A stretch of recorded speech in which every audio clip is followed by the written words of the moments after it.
this morning. I'm in the Pacific Northwest, so I'm still in the morning time. But today we're going to talk about what I've come across in the past 15 years dealing with diesel exhaust fluid and also with the complete exhaust after treatment.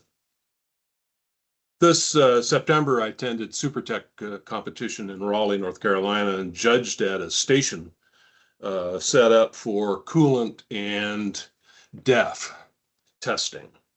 And so we worked through and tested quite a bit of different materials that claim to be DEF or degraded DEF.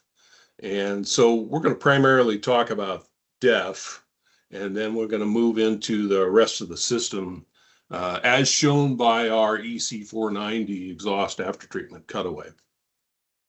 Jeff, if I can interrupt 1 second, I neglected to mention the Q&A. We have commenting turned off, but that doesn't mean we don't want your questions. In fact, we definitely want your questions. So there's a Q&A portion. All you do is type in your question there. At the end, we will get to all those questions, and Jeff will be happy to answer them. Sorry, Jeff. Yeah, well, I'll happy to answer it if I can. You know, obviously nobody knows everything, but I have come across quite a few things going on in this past 15 years. Now I say 15 years because it was 15 years ago that 2010, I attended a exhaust after treatment class at the Freightliner Training Center in Portland.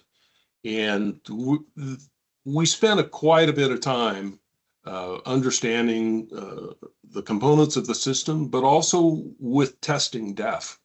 So I'm going to talk a bit about that. So first off, here's an exhaust after treatment unit that we use with our training aid. This is a Ford. I'm going to revisit this as we go back through a little bit of a system analysis. And of course, there's the constituent components of DEF. You know, you can see quite a few different elements in there that make up the components of DEF, although it's not that complicated. We'll talk about that. So here is our EC490 trainer, which we use as a demonstrator. And I want to point out a couple things as I go through. You probably see my cursor. The exhaust inlet is at the upper left. And the first component is the diesel oxidation catalyst. So we've been around those for a long time. I mean, we're just going to oxidize the hydrocarbons out of there so that there's no unburned hydrocarbons. But let's talk about this a little bit. You know, this isn't a cure for a worn out engine. So if we see failures in these components, diesel oxidation catalyst and diesel particulate filter, which is at the end of the trail specifically, if those are plugging prematurely, we've got a problem in the exhaust system, or we have a problem with the engine. Maybe the engine is dusted and we're cleaning up all the soot produced by the burned engine oil through the exhaust after treatment system, and it's just not made to do that. It won't handle those volumes of soot going through. So we have a number of things to be we need to be watchful of in these systems, and but first we'll look about what we're trying to do. So this is a graphic of our atmosphere, constituent components of our atmosphere. Of course, our atmosphere is 78% nitrogen, and this is one of the big problems in the after treatment area, is trying to get those oxides of nitrogen or NOx out of the air that have been contributed by combustion engines. So we're at 20% oxygen. Of course, there's some argon and a bunch of other stuff. So the bottom of the graphic shows the trace elements. You know, we see helium and gosh, there's a little krypton in there even. So what is death? we talked a lot about this when I was volunteering at the DEF station at the skills competitions at the Supertech, and it's simply an aqueous solution of 32.5% urea, and the rest is water. So 2 components. So what is that? What is it? So urea, you're welcome to read further and look more of this up if you want. But then this has started some urban legend stuff about what is urea.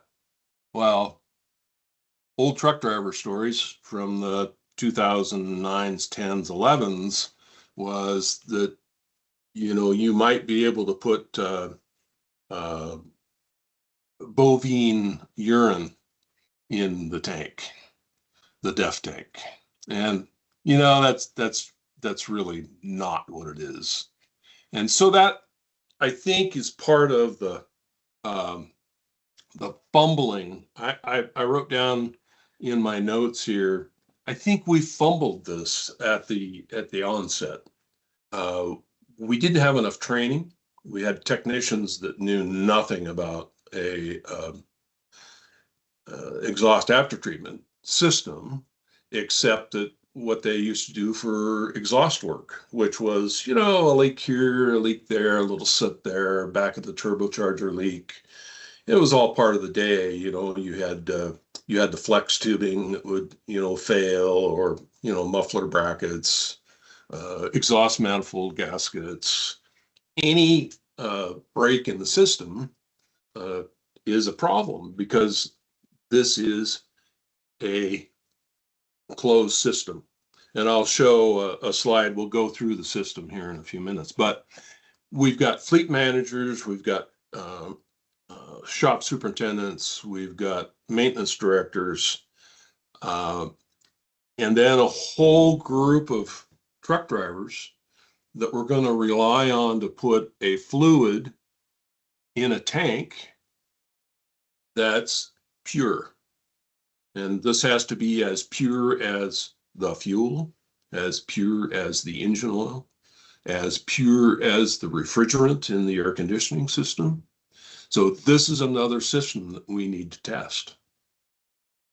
So to answer that, the failure, I believe, of the trucking industry to roll this out, they paid pretty heavily. I mean, there's been people that have done, factory deletes, and of course that's becoming harder and harder to accomplish. So I'm going to go down the path of, we got to have clean DEF. We have to have a tight system to make this work. And that's what I find talking with fleet managers across the United States and Canada about what they're doing with their after treatment systems. So one of the testers here is made by OTC, and it's a visual refractometer. So you put a drop.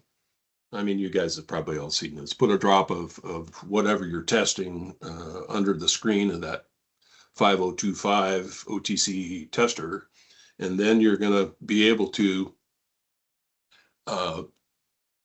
view the refractometer and always have some deionized water available to set your baseline, your null point, because you have to have a baseline. So once the optical is set, then you can go on through testing. And I'm going to show a couple of different testers here. There's links at the bottom. These are available all over the place. These are fairly reasonable. I call these analog because they're not digital. And, we've been around them. I've been using an optical coolant tester for probably 40 years. So where does the AdBlue in this case, or DEF, same thing, end up on the scale? And the right graphic at the top shows that 32.5%. So purity is, everybody talks about purity. We don't want bad DEF. Well, how do you check? Well, there's also digital instruments. This is another OTC tool. And then this Peak tool, which is sold by Peak, obviously, the build coolant and stuff. And we use this tool at the station. It's a very simple tool to use. And we've got excellent results, and we tested many different mixtures of DEF, windshield washer fluid, water, salt water, all those things that truck drivers have put in the tank, and even not truck drivers. So I'm going to switch screens here, hopefully, and I'm going to take you to a, there it is over there. Sorry about that, I missed it. Let's go.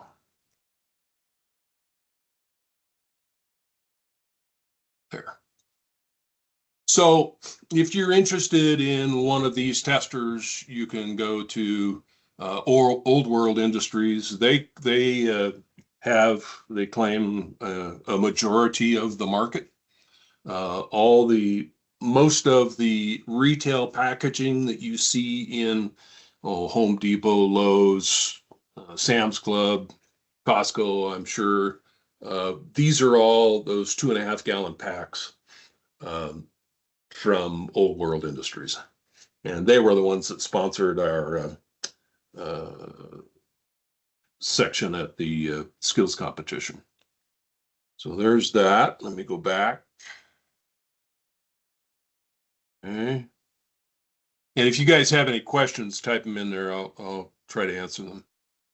Oh, at the bottom, there's my source. Now, another thing we learned, or I learned specifically, and I've tried to pass this around as much as possible, is one of the things that happens in the field is that diesel gets added to the DEF tank. Not nearly as difficult to repair as DEF added to the diesel tank. And this is never do that, because you've contaminated the fuel system. And there's no warranty from any of the manufacturers. They've all figured out pretty quickly how to identify what DEF looks like in their fuel system. And it could be very expensive if you have DEF in your fuel system. But it can also be very expensive if you have hydrocarbons in your DEF tank. So there's the part number. I've left it up there long enough. There's a web link. If you go to accustrip.com, you're going to find the hydrocarbon test strips and the part number up there. You would dip your DEF tank. That's a tough one to say. Dip your DEF tank, and it would indicate if there's any hydrocarbons in there.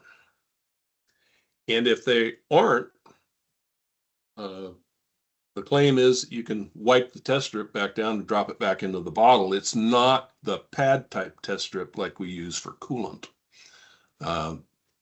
So, if you're ending up with some hydrocarbons in your DEF fluid, this might be a really good test, and to show students how to use that.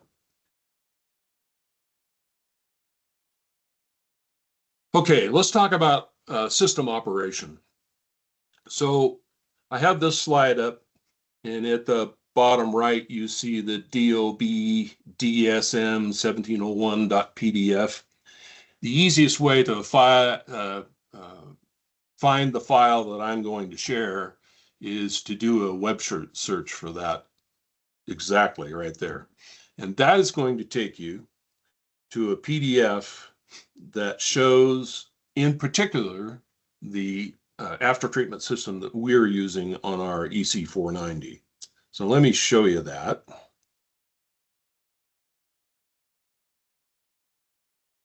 course, it's the last one in the string.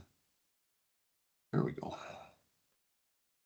I'm going to scroll down here for a second so you can, let me get rid of that. Let me start at the beginning. So this is a graphical representation of our EC490, which is 6.74 chassis certified. So this is the particular orientation and sequence of the after treatment system. And I want to start at the beginning because it's important to know that this is a closed system. And what do I mean by that? Well, once we measure the inlet air, there's a MAF sensor. So we are measuring the air into the system. It goes through the compressor, goes through the either the water to air or the air to air intercooler, aftercooler, through the system. And we're measuring temperatures. We go through a throttle valve for that compressed air or turbocharged air. And here we follow that air into each bank of the engine. And, we can see the 8 cylinders that it feeds. So still, this is measured air.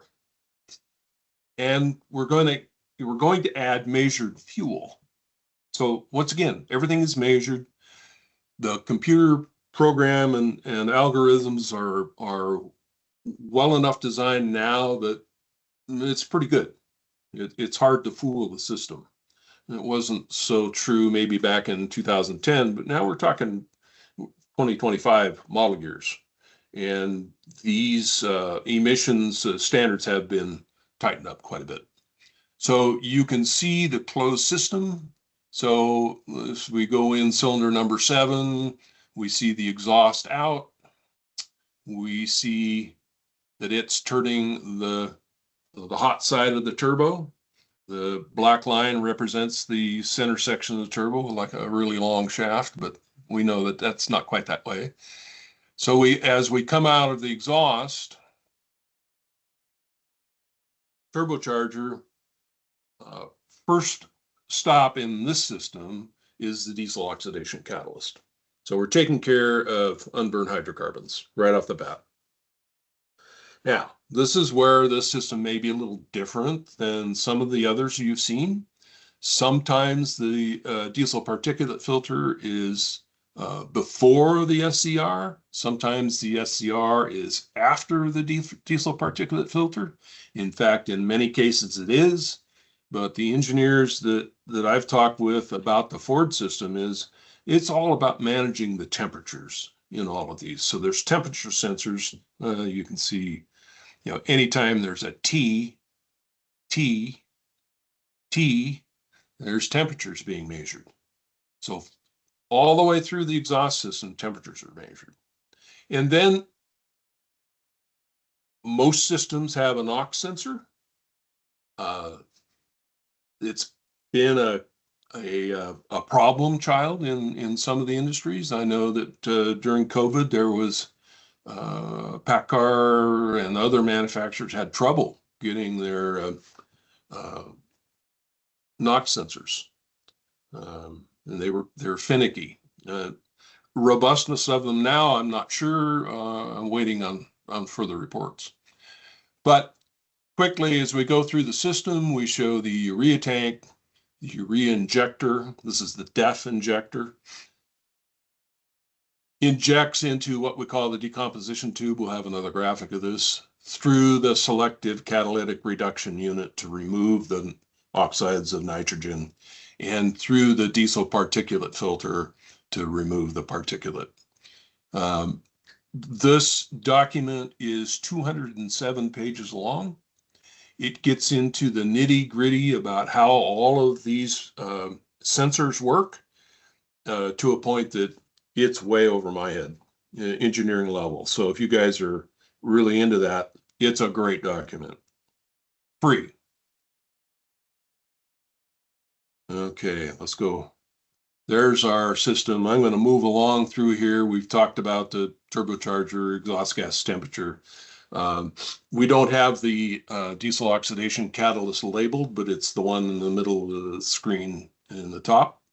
And then there's the injector, the mixer, the decomposition tube. We'll have an actual picture of that in a minute. Our trainer, we cut the after treatment unit in half, and we set it down below because that thing's 8 feet long, takes up a lot of space.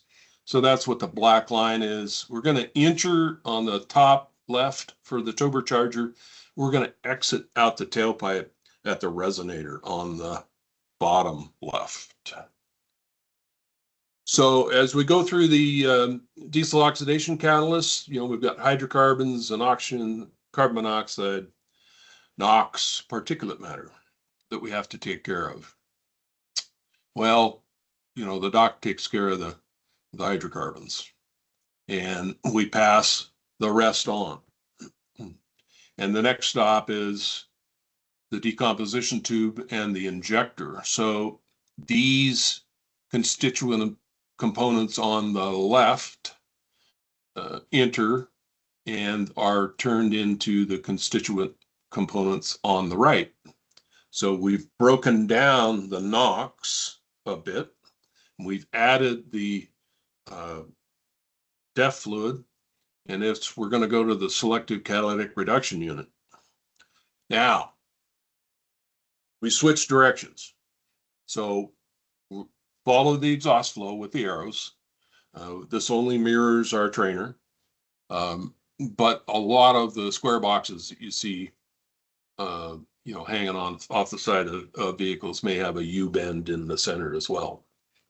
Part of it's for capturing some heat because we have temperatures that we need to maintain. So we end up through the SCR with carbon dioxide, nitrogen, water, and particulate matter. We go to the particulate filter. Those things came from the right out of the SCR, and through the diesel particulate filter, we end up with, out the exhaust pipe, carbon dioxide, nitrogen, and water. This is in the perfect world. And actually, most of them work very well. A little bit from Cummins. We're a OEM's Cummins dealer. Our engine benches, we sell quite a bit of Cummins, and they've let us use some of these graphics.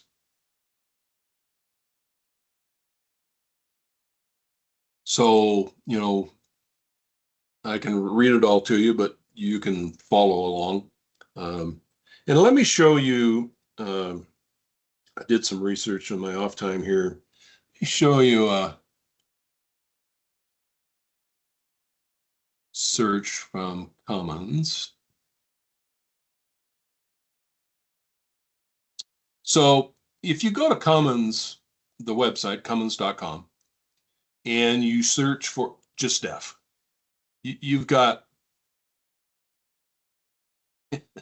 59 pages, it looks like, or 59 separate items. And these are pretty informative, I'll have to say. So if you need research, if you got to have exact figures, it's the temperatures that some of this stuff kicks off at. Is it 625 or 675? I don't remember those kind of details anymore. So I have to have technical things that I can refer back to. So there we go. Again, just another graphic I like pictures. I know that my students like pictures.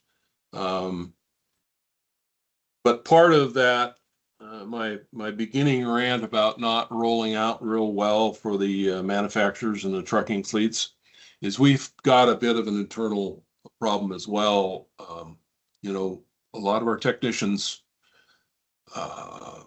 don't like to read, and you're going to have to read. There's details here that we really have to search through. So what does the particulate filter do? Well, you could view, in my mind, I try to show a particulate filter as just being like an air filter. It's a labyrinth. It happens to be made out of ceramics, porous ceramic. So as the carbon soot accumulates in these closed cells, they need to be regenerated or burned off. So if you can imagine the carbon as like a briquette in your barbecue, and when the barbecue is done, you're left with that little bit of ash. So you've got the big briquette, turns out to a small quantity of ash. And that's what we're doing with the regeneration. It's turning the soot to ash. So if we have excessive soot, if our engine is dusted and we're passing oil past the rings, is one scenario. Say we've got cylinder damage and we're maybe washing one cylinder down, or even the over servicing of the engine oil. Well, what does that mean, Jeff? Over servicing. Well, if you change it too soon, you haven't used the additive package, and you end up burning that additive package, which gets caught up in the system.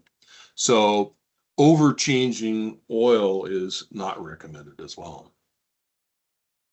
Just another graphic of that. And there we have it. I'm going to stop sharing my screen. Go some questions. Yep. So we do have some questions. I got one on via text, and they want to know, is all DEF created equal, like for medium duty diesel and big giant off-road and on-road heavy vehicle? Good question. So everything that you see with a license plate, I'm going to make that a pretty bold statement. If it has DEF, it's going to be the 32.5%. Some of the mining and ore trucks, so the big cats, big Komatsu ore trucks, mining stuff, they use a richer mixture, if you will. And I don't remember what that is, but it seems to me it may be up in the 60%. Maybe it's flipped. But that stuff is more mining and construction oriented and also marine. And then there's also talk about fluidless DEF. So Cummins is saying that, and I've got a picture of a slide that I can't show you. Cummins is saying that by like 2028, they're not going to have liquid DEF. It's going to be dry. And how that all pans out, I haven't seen it yet. So yeah, there are some differences in DEF, but over the road you're going to see the 32.5%, and it's very, very tight. They want it 32.5%. Somebody asked if there'll be a recording of this thing. I can answer that. The answer is yes. All of our webinars are recorded and then posted later today up on our YouTube page. If you haven't gone to our YouTube page, you should definitely like it and subscribe, because we've got a lot of followers, a lot of great information up there. And then they also would like to know if you can make this slide deck available for anyone as well. I'll work with you, Jimmy, on that. Excellent. Somebody wanted the link for the Super Duty emissions document that you mentioned. Well, I'll give you the search term. let me go back into there. So if you type in your Google search bar, D, O, B as in boy, D as in dog, S, M, 1701 .pdf.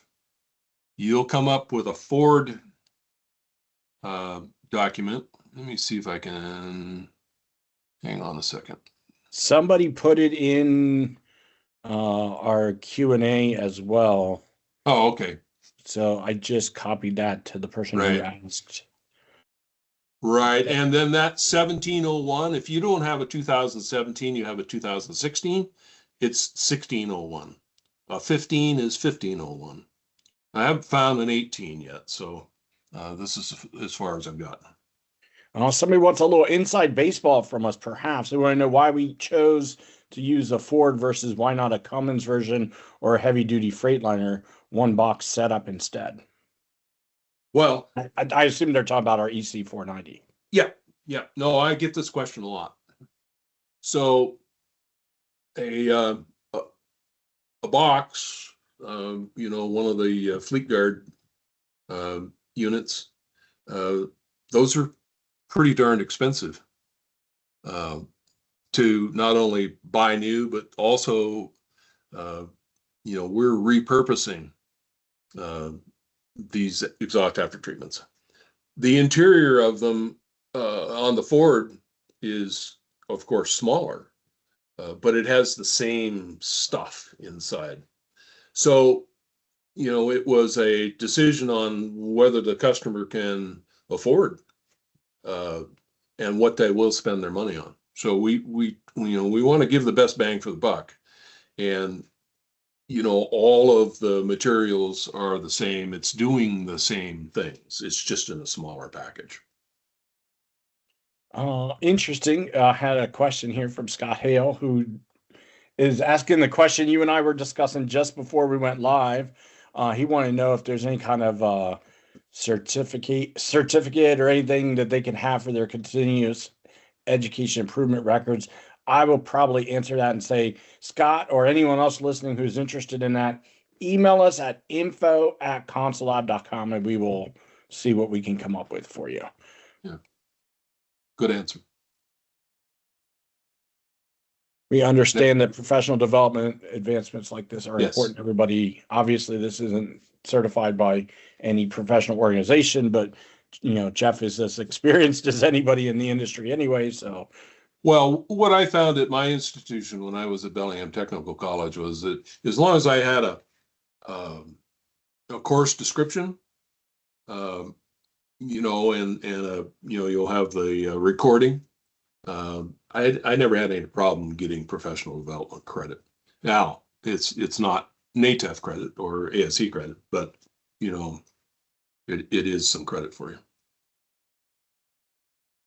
So again, it's info@consulab.com, and we'll try to get all that for you. Then on our YouTube channel, which is just youtube.com /ConsuLab, we'll have this video up live later on today. I'm the one who has to post it up there, so I'll get it up later. Can you guys repeat that email one more time? info@consulab.com, ConSulab.com. We'll try to help you out that way. And then if anybody has a question for Jeff, I'll give his email as well. It's jcurtis, JCurtis @consulab.com. I'm sure he's happy to help answer any questions that come his way as well.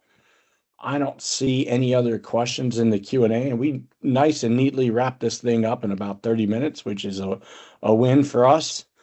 So unless you have anything else, Jeff, or anybody in the room has any more questions, we'll go ahead and thank everybody for their time, and definitely thank Jeff for his time and knowledge. Yeah, thank you all. I scrolled through this here, recognize the names. Thanks for attending. Like I say, I don't know everything, but got my nose in it fairly deep. And I'd happy to answer any questions. Thanks for coming. Thank you, everybody.